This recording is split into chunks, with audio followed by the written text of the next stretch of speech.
बिस्मिल्लाहिर्रहमानिर्रहीम। अस्सलाम वालेकुम। आप मेरा यूट्यूब चैनल देख रहे हैं मलिक नईम इंटरटेनमेंट। आज आपके लिए एक अच्छी सी रेसिपी लेके आए हैं जो हमारे घर में बहुत ज़्यादा बनती है और तमाम हमारे जो फैमिली मेम्बर हैं बड़ी फरमाइश करते हैं कि हमें वो खिलाएं। वो हैं पकोड़े, जिसके लिए ये घर में हमने पुदीना उगाया हुआ है, फ्रेश पुदीना जो मैं तोड़ने आया हूँ, वो उसमें हम डालेंगे और बहुत ही क्रिस्पी किस्म के पकोड़े आज आपको हम पका के दिखाने वाले हैं।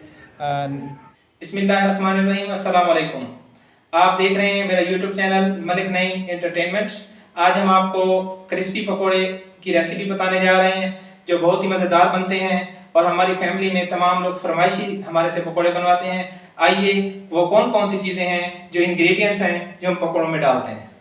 ये जी सबसे पहले हमारे पास आलू हैं जो स्लाइस की तरह हमने काटे हैं। आप इसको जो है किसी और तरह भी काट सकते हैं। बेसन हमारे पास अवेलेबल है, सूखा धनिया है जो काफ़ी मिकदार में डालें तो बहुत अच्छे लगते हैं, और ये कसूरी मेथी है, कटी हुई हरी मिर्च है, और कूटा हुआ हमारे पास लाल मिर्च है, और ये पुदीना हमारे पास फ्रेश जो भी मैं आपको बता रहा था, नमक है, ज़ीरा है, और ये हमारे पास प्याज हैं, और ये हमारे पास पानी है। तो अब हम तमाम इन चीज़ों को आपस में क्या करेंगे, मिक्स करेंगे। सबसे पहले हम बाउल में आलू डाल देंगे,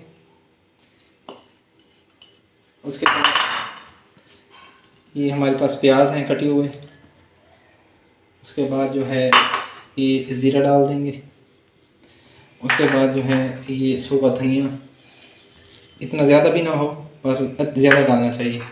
ये कसूरी मेथी डाल देंगे हस्बे ज़ायका, सब्ज़ मिर्च है कटी हुई, जो सबसे बेहतरीन चीज़ है मिंट, पुदीना, बहुत ही अच्छी खुशबू आती है। नमक अपने हिसाब से डाल लेंगे जितना ज़रूरत होगा, साथ साथ इसको चेक कर लेंगे। उसके बाद लाल मिर्च कोटी हुई, ये भी अपनी ज़रूरत के मुताबिक आप इसमें डाल सकते हैं। ये मैं इसमें डाल, उसके बाद जो है इसमें हम बेसन डालेंगे, हल्का हल्का थोड़ा सा डाल के इसको मिक्स करेंगे, फिर थोड़ा सा डाल के मिक्स करेंगे। ये जी हमारे पकौड़ों का मसाला तैयार हो चुका है। देखें बेसन जो है एक हमारे पास जो है बचा हुआ है, हमने ज़्यादा नहीं डाला, बेसन कम ही डालना चाहिए। ये देख लें जितना आपको नज़र आ रहा है कि स्लाइस टाइप जो आलू हैं वो आपको नज़र है, बिल्कुल इसमें जो है ना वो गुम ना हो जाए कि इतना बेसन डालें। बेसन जितना कम होगा पकौड़े उतने अच्छे बनेंगे। चलते हैं नेक्स्ट, अब हम ऑयल को गर्म करते हैं। चलिए जी, ऑयल हमारा गर्म हो चुका है, अब हम जो है पकौड़े तैयार कर रहे हैं। ये देखें जी, ज़्यादा भी नहीं डालने कि बहुत जो है वो काफ़ी मोटे हो जाएँ, दरमियाने डालने चाहिए। बहुत ही क्रिस्पी पकोड़े बनते हैं इस तरह। 1 चम्मच हो बस, इससे ज़्यादा ना हो, फुल भरा हुआ भी ना हो, दरमियाना हो। माशाल्लाह बहुत ही ज़बरदस्त किस्म के पकोड़े तैयार हो रहे हैं।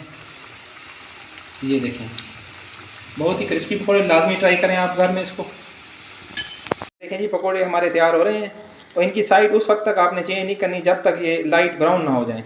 तकरीबन 2 से 3 मिनट के बाद ये ब्राउन होना शुरू हो जाएंगे, उसके बाद इसकी साइड चेंज करनी है, फ़ौरन साइड चेंज नहीं करनी। ये देखें जी अब हल्के से ब्राउन हो चुके हैं, अब हम इनकी साइड चेंज कर रहे हैं। जितनी आराम से इसको साइड चेंज करेंगे उतने क्रिस्पी बनेंगे। ये देखें जी मज़े मज़े के हमारे पकोड़े जो हैं वो क्रिस्पी पकोड़े तैयार हो चुके हैं, बहुत ही ज़बरदस्त किस्म के। अब हम इसको डिश आउट करने वाले हैं।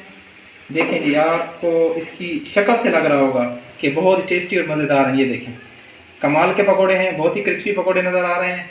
नज़र क्या, अल्हम्दुलिल्लाह। ये देखें जी हमारे क्रिस्पी पकोड़े बिल्कुल तैयार हो चुके हैं, और आप अपनी राय का इज़हार ज़रूर दीजिएगा।